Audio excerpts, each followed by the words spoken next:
Hello दोस्तों, again आपका मेरे इस वीडियो पे इस चैनल पे स्वागत है। ठीक है गाइस, जैसे कि आप जानते हो हमेशा मैं इस चैनल पे इंग्लिश और स्टेट को लेकर के वीडियो बनाता रहता हूँ। ठीक है, तो इस वीडियो में मैं आपको बता दूं कि मैं 12वीं का जो है ग्रामर पॉइंट लेके आया हूँ। हर बार मैं 10वीं का 12वीं का ग्रामर जो है, जिससे कि आप एग्ज़ाम में अच्छे से अच्छे नंबर ला सको, ऐसे जो है एग्ज़ाम्स के ग्रामर पॉइंट में वीडियो में बताता रहता हूँ। तो अगर आपने मेरे वीडियो को अभी तक सब्सक्राइब नहीं किया है तो प्लीज़ प्लीज़ प्लीज़ कर लेना, जिससे कि आगे अगर मैं ऐसे ही ग्रामर के पॉइंट में अगर बताता रहता हूँ तो आपको आसानी से उसका नोटिफिकेशन मिल जाएगा। सब्सक्राइब करने के बाद बेल आइकन ज़रूर दबाना, जिससे कि आपको नोटिफिकेशन तुरंत मिल जाए। तो मैं आपको बता दूं, इस वीडियो के अंदर जो है ना, मैं 11वीं और 12वीं का एक ऐसा ग्रामर का टॉपिक है जो कि एग्जाम में बार बार पूछा जाता है। ठीक है, वो है एप्लीकेशन। गाइस, ये एप्लीकेशन जो है एग्जाम के अंदर 12वीं में 6 मार्क्स का आता है। मैं आपको गारंटी देता हूं कि इस वीडियो को देखने के बाद 5 नंबर आपके कहीं नहीं गए। 6 में से 5 नंबर आपको मिलने हैं, मतलब मिलने हैं। ये मैं आपको प्रॉमिस करता हूँ, गारंटी देता हूँ। ठीक है, बस आप शुरू से अंत तक इस वीडियो को देखो, किस तरह से एप्लीकेशन लिखना है मैंने इसके अंदर बहुत ही आसानी से बताया हुआ है। ठीक है, तो मुझे उम्मीद है कि आप जो है शुरू से अंत तक देखोगे। और एक बात बता दूं, पेशेंस रखना। अगर आप पेशेंस रखोगे तो ही आप पूरा समझ पाओगे। ठीक है, आप सोचोगे कि एक बार में सब आ जाए, तो ऐसा नहीं हो सकता। ठीक है गाइस, तो हम वीडियो की शुरुआत करते हैं। जैसे कि मैंने बताया कि हम यहाँ पे एप्लीकेशन देखने जा रहे हैं। ठीक है, तो एप्लीकेशन में मैं आपको बता दूं कि यहाँ पर देखो, एड्रेस लिखा होगा क्या, किसके ऊपर एड्रेस लिखना है, किसके ऊपर आपको एप्लीकेशन लिखना है, सब चीज़ यहाँ पे लिखा होगा। ठीक है गाइस, तो सबसे पहले मैं आपको दिखाऊं, देखो यहाँ पे लिखा हुआ है ज्योति विद्या विहार। ठीक है, ये जो ज्योति विद्या विहार है, ये ओके, नियर राधा कृष्ण मंदिर, ये वहाँ पे आया हुआ है। 4 रास्ता, मणिनगर, अहमदाबाद 8। ठीक है, रिक्वायर्स एन इंग्लिश टीचर। इसको किसकी ज़रूरत है? एक इंग्लिश टीचर की ज़रूरत है। ठीक है, फॉर हायर सेकेंडरी। ठीक है, हायर सेकेंडरी के लिए इसको एक इंग्लिश टीचर की ज़रूरत है। किसको? तो देख लो फिर से, ज्योति विहार। ठीक है, ज्योति विहार जो है, यानी एक स्कूल है ज्योति विद्या विहार, उसको एक इंग्लिश टीचर की हायर सेकेंडरी में ज़रूरत है। ठीक है, उसके बाद अब देखोगे तो यहाँ पे जो है मिस्टर राजेश। ठीक है, ये जो आप देख रहे हो मिस्टर राजेश जो है, पी त्रिवेदी, ये जो है एप्लीकेशन लिख रहे हैं। ये कहाँ पे रहते हैं? 5 कृष्णा नगर फ्लैट्स, रामबाग, मणिनगर, अहमदाबाद 8। ठीक है, अप्लाईज फॉर द पोस्ट। ये क्या कर रहे हैं? इस पोस्ट के लिए अप्लाई कर रहे हैं। ठीक है, राइट द एप्लीकेशन। अब हमें एप्लीकेशन लिखना है किसके बिहाफ में? राजेश के बिहाफ में। ठीक है, राजेश की जगह पर हमें रह करके ये एप्लीकेशन लिखना है। तो मैं आपको बता दूं, जो ये एप्लीकेशन है वो उस एप्लीकेशन के अंदर, ये जो एप्लीकेशन है उसमें लिखने वाला कौन है? तो आपको मैं बताऊं, इसमें एप्लीकेशन लिखने वाले हमारे कौन है? राजेश। ठीक है, और किसको एप्लीकेशन ये लिख रहे हैं? ज्योति विद्या विहार को ये लिख रहे हैं। ठीक है, मतलब ज़रूरत है ज्योति विद्या विहार जो मंदिर है, उन ये जो स्कूल है उसको ज़रूरत है इंग्लिश टीचर की, और लिख कौन रहा है? राजेश पी त्रिवेदी लिख रहे हैं। ठीक है, तो अब देखोगे, जब भी कोई भी एप्लीकेशन लिखेगा ना गाइस, जब भी कोई भी व्यक्ति एप्लीकेशन लिखेगा तो उसको जो है ना, ये राइट साइड पे जो है उसको अपना नाम और एड्रेस लिखना होगा। और जिसको लिख रहा है उसको ये लेफ्ट साइड पे उसको लिखना पड़ता है। ठीक है, ये जो लेफ्ट साइड आप देख रहे हो, ये इस साइड पे उसको क्या करना पड़ता है? लिखना पड़ता है। ठीक है, उसका एड्रेस यहाँ पे लिखना पड़ता है। ठीक है, तो राइट साइड पे जो लिखेगा वो उसका एड्रेस, और जिसको लिखा जा रहा है वो लेफ्ट साइड पे। ठीक है, अब मैं आपको बताता हूँ लिखा कैसे जाता है। ठीक है, तो देखना, तो सबसे पहले मैं आपको बताऊं कि यहाँ पे जो है ना फोकस करना गाइस, कि आप देख सकते हो जो भी नाम लिखा हुआ है, ठीक है, उनका पहला लेटर यहाँ पे आप देखोगे कैपिटल है। तो याद रहे, थोड़ा सा ये केयरफुल रहना, जब भी इसमें आप एड्रेस लिखोगे ना, तो एड्रेस लिखते समय ये केयर करना कि पहला अक्षर जो है गाइस, पहला अक्षर वो कैसा होना चाहिए, कैपिटल होना चाहिए। ठीक है, आप ये देख सकते हो सारे के सारे जो है यहाँ पे पहले लेटर्स जो है वो कैपिटल हैं। तो प्लीज माइंड वेल, जब भी आप जो है ना लिखोगे यहाँ पे एड्रेस, पहला अक्षर क्या लिखना, कैपिटल। और एक चीज यहाँ पे आपको ध्यान रखने वाली बात ये है कि आप यहाँ पर क्या करोगे, यहाँ पर आपको एक कोमा देना कंपलसरी है। आप देख सकते हो ये कोमा। ठीक है, जब तक आप एड्रेस पूरा नहीं लिखते हो आपको एक कोमा देना पड़ेगा। और देखो यहाँ पे एड्रेस पूरा हो गया तो यहाँ पे क्या आ गया, फुल स्टॉप आ गया। ठीक है, तो इस तरह से प्लीज इस पे ध्यान देना। ठीक है, ये गलती नहीं होनी चाहिए। अगर आपको अच्छे नंबर चाहिए तो ये गलती नहीं करनी है, कोमा देना है और जो ये पहले लेटर्स हैं उनको कैपिटल रखना है। ठीक है, तो उसके बाद देखोगे अब यहाँ पे जो है ना हमारे पास डेट लिखने की जो जरूरत है, डेट जो हमें लिखना है वो दो तरीके से आप लिख सकते हो। पहला जो है आप यहाँ पे क्या कर सकते हो, आप सबसे पहले यहाँ पे जो यहाँ पे 24 है यानी जो डेट है वो पहले लिखो। जब भी 24 यानी डेट पहले लिखोगे ना तो आपको ये टीएच जोड़ना पड़ेगा। ठीक है, उसके बाद आप मंथ लिखो, फिर कोमा, उसके बाद आप साल लिख सकते हो। ठीक है, साल लिख सकते हो। उसके बाद या तो आप अगर शुरुआत करोगे तो मंथ से शुरू करो और यहाँ पे जो तारीख लिखोगे उसमें आपको टीएच जोड़ने की जरूरत नहीं है, कोमा तो यहाँ पे आपको ये देना पड़ेगा। तो इस तरह से ये पूरा ध्यान रखना। ठीक है, कि किस तरह से यहाँ पे आपको दिखावा रखना है, किस तरह से आपको यहाँ पे रिप्रेजेंट करना है। ठीक है, तो मैं आपको एक ही बात बताना चाहूंगा कि जब भी आप डेट लिखोगे ना, ठीक है, तो डेट लिखोगे तो ये वाला डेट लिखो, आप ये पहले मंथ लिखो। ठीक है, उसके बाद जो है आप क्या लिखो, तारीख लिखो, उसके बाद सन, कोमा बीच में लगाना पड़ेगा।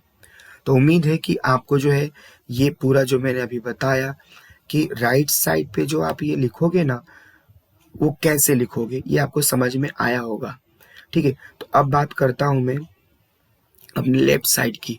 तो लेफ्ट साइड की बात करें अगर हम, तो ध्यान देना जब भी आप लेफ्ट साइड की बात करोगे, ओके गाइस, तो वहां पे आपको क्या करना होगा लेफ्ट साइड में।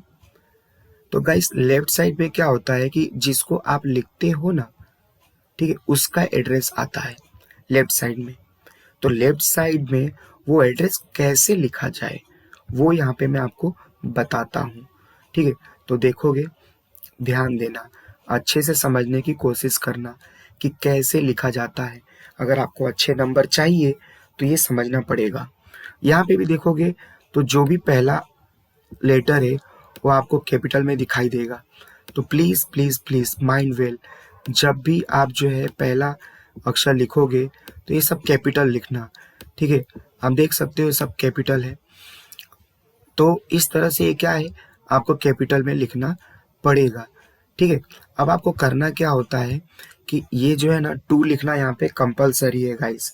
ठीक है, 2, उसके बाद जो है यहाँ पर आपको क्या करना होगा, तो जिसको भी आप जो है ना लिख रहे हो, ठीक है, जिसको भी, उसका ओहदा क्या है, वो किस पोस्ट पे है, तो वो पोस्ट आपको यहाँ पे लिखना पड़ता है।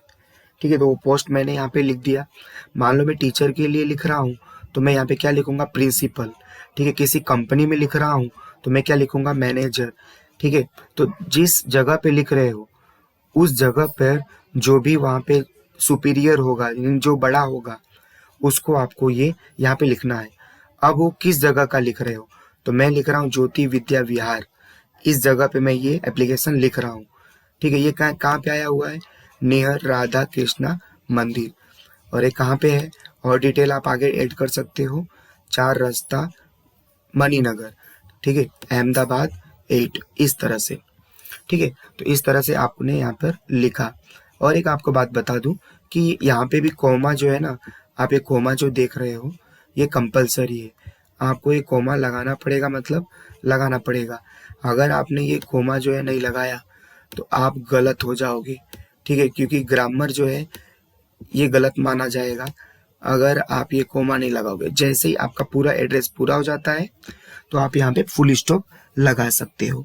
ठीक है, तो आई होप कि आपको ये बात जो है पता चली होगी कि किस तरह से आप जो है ये लेफ्ट साइड का जो एड्रेस है आपको लिखना है, ये पता चला होगा। अगर आपको ना पता चला तो एक बार फिर से देखो, आपको अच्छे से पता चल जाएगा। ठीक है, उसके बाद गाइस मैं आपको बता दूं कि ये जो ना यहाँ पे ना एक एक लाइन आपको छोड़नी है। जब भी जो आप एड्रेस ये लिखोगे ना, ये जैसे कि मैंने ये पूरा किया, ठीक है, तो यहाँ पे एक लाइन छोड़ूंगा, फिर यहाँ पे भी आपको एक लाइन छोड़ना पड़ेगा। ठीक है, यहाँ पे भी आप एक लाइन छोड़ दो। तो एक लाइन छोड़ने के बाद जो है आप क्या लिखोगे, रिस्पेक्टेड सर। ठीक है, रिस्पेक्टेड सर के बाद फिर से आपको क्या करना है, एक लाइन छोड़ देना है। एक लाइन छोड़ दोगे, उसके बाद से फिर क्या लिखोगे, सब्जेक्ट। सब्जेक्ट में क्या करना है, application for the post of an English teacher. तो ये देख रहे हो आप, इंग्लिश टीचर, ये हमेशा बदलता रहेगा, ये कुछ और भी हो सकता है। ठीक है, इंग्लिश टीचर, फिर बायोलॉजी, बायोलॉजिकल टीचर, ठीक है, फिर आर्टिस्ट का हो सकता है, लाइब्रेरियन का हो सकता है, कंप्यूटर प्रोग्रामर का हो सकता है। ठीक है, यहाँ पे मतलब जिसके ऊपर एप्लीकेशन लिखोगे यहाँ पे आ जाएगा। उसके बाद फिर से आपको क्या करना है, एक लाइन को क्या करना है, छोड़ देना है। ठीक है, एक लाइन छोड़ दोगे, उसके बाद जो है ना ये आपको एक पैराग्राफ लिखना है गाइस। पैराग्राफ क्या है, I have read your advertisement for the post of an English teacher in Sandesh today, यहाँ तक। तो गाइस इसमें आप ये बताते हो कि आई have read your advertisement for the post of an English teacher in Sandesh today. आज मैंने जो है संदेश में एक इंग्लिश टीचर का आपका विज्ञापन पढ़ा। ठीक है, so I apply for this post, इसीलिए मैंने इस पोस्ट के लिए क्या किया, आवेदन किया। ठीक है, माई फुल बायोडाटा इज फॉलोइंग, मेरा पूरा जो बायोडाटा है वो निम्नलिखित है। गाइस इस तरह से जो है ना यहाँ पे ये 3 सेंटेंस है, एक ये हो गया, दूसरा ये और तीसरा ये, 3 सेंटेंस है इसके अंदर। आपको 3 सेंटेंस ये अच्छे से रट लो, क्रैम कर लो। ठीक है, I have read your advertisement for the post of an English teacher in Sandesh today, so I apply for this post, my full biodata is following. इस तरह से अच्छे से इसको क्या कर लो गाइस, क्रैम कर लो, जिससे कि आपको कोई भी तकलीफ ना हो लिखते समय। ठीक है, तो आई होप कि इतना आपको पता चला होगा। ठीक है, अब मैं आपको आगे ले चलता हूँ। तो देखोगे अब आता है यहाँ पे हमारा बायोडाटा। ठीक है, बायोडाटा। तो गाइस बायोडाटा में सबसे पहले आएगा पर्सनल डिटेल्स। तो जब भी पर्सनल डिटेल लिखोगे उसमें फुल नेम, यानी फुल नेम में क्या लिखना है आपको, राजेश। वहाँ पे जब आपने क्वेश्चन पढ़ा था तो उसमें राजेश पी त्रिवेदी था, तो पी का आपको पूरा नाम लिख देना है। अगर नहीं लिखा है क्वेश्चन में तो आप अपनी मर्जी से लिख सकते हो। तो राजेश पंकज भाई त्रिवेदी पूरा नाम। फिर एड्रेस में आपको क्या करना है, एज अबो। क्यों एज अबो, क्योंकि आपने ऊपर एड्रेस दे दिया है, इसलिए यहाँ पे दोबारा लिखने की जरूरत नहीं है। उसके बाद यहाँ पे आप लिखोगे एज। एज आपका क्या है, 30 ईयर। ठीक है, 30 ईयर्स। उसके बाद सेक्स यानी जेंडर, तो मेल है तो मेल लिखोगे, फीमेल है तो फीमेल। फिर हाइट, हाइट में क्या करो, ये आप क्रैम कर लो, याद कर लो, यही लिख देने का। एग्जाम में हमें क्या है ना, नमूना देना है। ठीक है, तो यहाँ पे बदलने की जरूरत नहीं है। उसके बाद देखोगे वेट, वेट में क्या है, 62 किलोग्राम्स। ठीक है, यानी ये सब रट लो। फिर उसके बाद क्या लिखना आपको, रिलीजियन, रिलीजियन में क्या आएगा, हिंदू। ठीक है, उसके बाद देखोगे क्या है, लैंग्वेजेस नॉन, लैंग्वेजेस नॉन में क्या आएगा, गुजराती, हिंदी, इंग्लिश, जो भी आप लिखना चाहो। ठीक है, फिर मैरिटल स्टेटस क्या है, मैरिटल स्टेटस में मैरिड, अनमैरिड, जो भी आप लिखोगे। उसके बाद है नेशनैलिटी, नेशनैलिटी में क्या आएगा, इंडियन। तो गाइस इस तरह से पर्सनल डिटेल में 10 ही आपको लिखना है, ज़्यादा मत लिखना। ठीक है, कोई ज़रूरत नहीं ज़्यादा लिखने की। ठीक है, तो आई होप कि आपको ये पता चला होगा। ठीक है, full name, address, age, sex, height, weight, religion, language known, ठीक है, मैरिटल स्टेटस, नेशनैलिटी। तो इस तरह से आप इसको अच्छे से रट लो। ठीक है, रटने के बाद जो है इसको बार बार लिखो, गारंटी की ये चीज़ आ जाएगा। मैं आपको पूरा का पूरा उम्मीद दिलाता हूँ गाइस कि अगर आप इसे अच्छे से पढ़ लेते हो, 1-2 बार लिख लेते हो, तो एग्ज़ाम में आपके अच्छे नंबर आएंगे, मतलब आएंगे, मैं आपको गारंटी देता हूँ। और अगर आपको ये वीडियो पसंद आ रहा हो तो प्लीज़ एक लाइक करना, सब्सक्राइब करो इस चैनल को, जिससे कि आपको अच्छे से अच्छे और भी वीडियोस मिलते रहें। और प्लीज़ शेयर करना, जिससे कि मुझे भी मोटिवेशन मिलता रहे कि मैं ऐसे आगे वीडियो बनाता रहूं। ठीक है, तो प्लीज़ शेयर करना अपने फ्रेंड्स में। ठीक है, अब उसके बाद जैसे पर्सनल डिटेल लिख दोगे, फिर उसके बाद आपको क्या लिखना है, एजुकेशन। देख रहे हो, एजुकेशन। तो एजुकेशन में क्या करना गाइस, आपको 4 यहाँ पे कॉलम बनाने, 1 2 3 4। तो पहले कॉलम में क्या करना है, डिग्री, फिर दूसरे में बोर्ड और university, year of passing, result.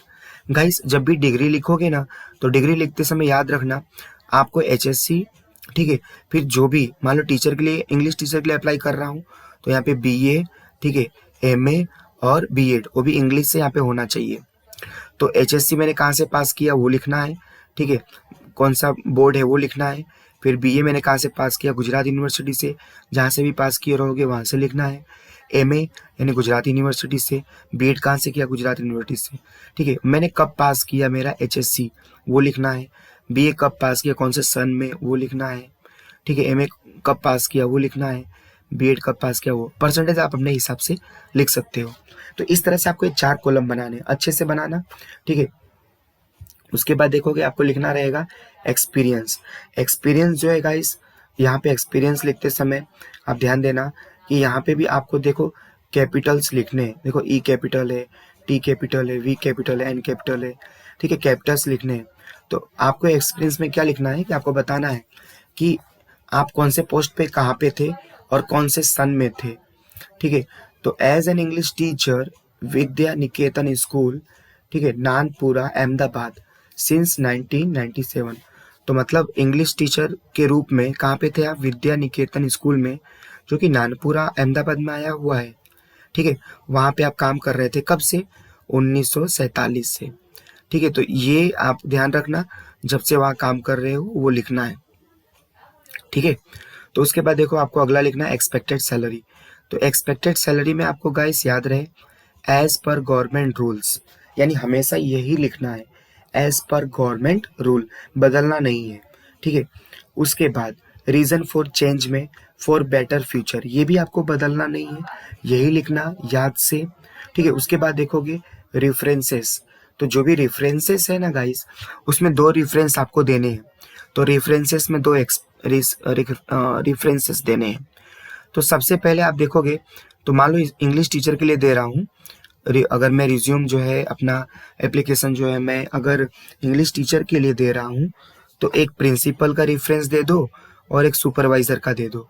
यानी जिस जगह के लिए या जिस पोस्ट के लिए आप एप्लीकेशन दे रहे हो, वहाँ का कोई भी दूसरी जगह से जहाँ पे आप काम करते थे, वहाँ पे 2 लोगों का आपको क्या करना है, यहाँ पे रेफरेंस दे देना है, ठीक है। और शॉर्टकट नाम लिखना है, फुल नेम नहीं लिखना है, जैसे कि मिस्टर R.K. पटेल, ठीक है, R.M. पटेल, जो कि क्या है, प्रिंसिपल है, कहाँ पर, सर्वोदय हिंदी स्कूल, ठीक है, बापू नगर अहमदाबाद।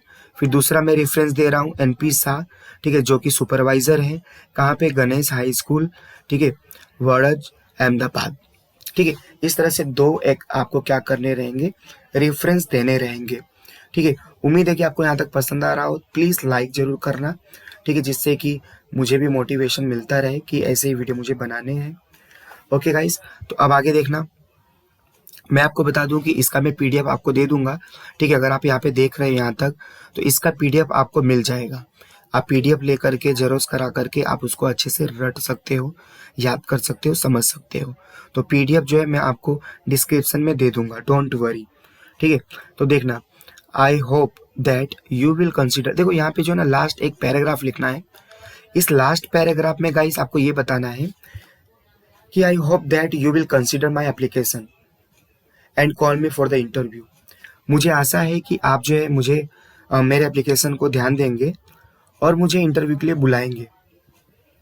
आई promise that if I am selected for this post, मैं वचन देता हूँ अगर मैं इस पोस्ट के लिए चुना गया, आई will obey my duty honestly, मैं अपने काम को अच्छे से करूँगा, ठीक है।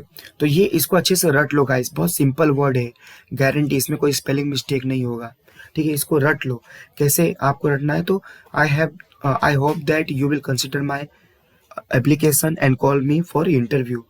आई promise that if I am selected for this post I will obey my duty honestly, ठीक है। उसके बाद यहाँ पे आपको एक थैंक यू लिखना है, ठीक है। थैंक यू लिखने के बाद एक लाइन छोड़ करके आपको लिखना है योर्स फेथफुली।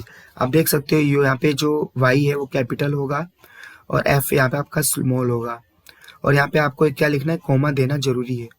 यहाँ पे उसका नाम आएगा जो एप्लीकेशन लिख रहा है, ठीक है।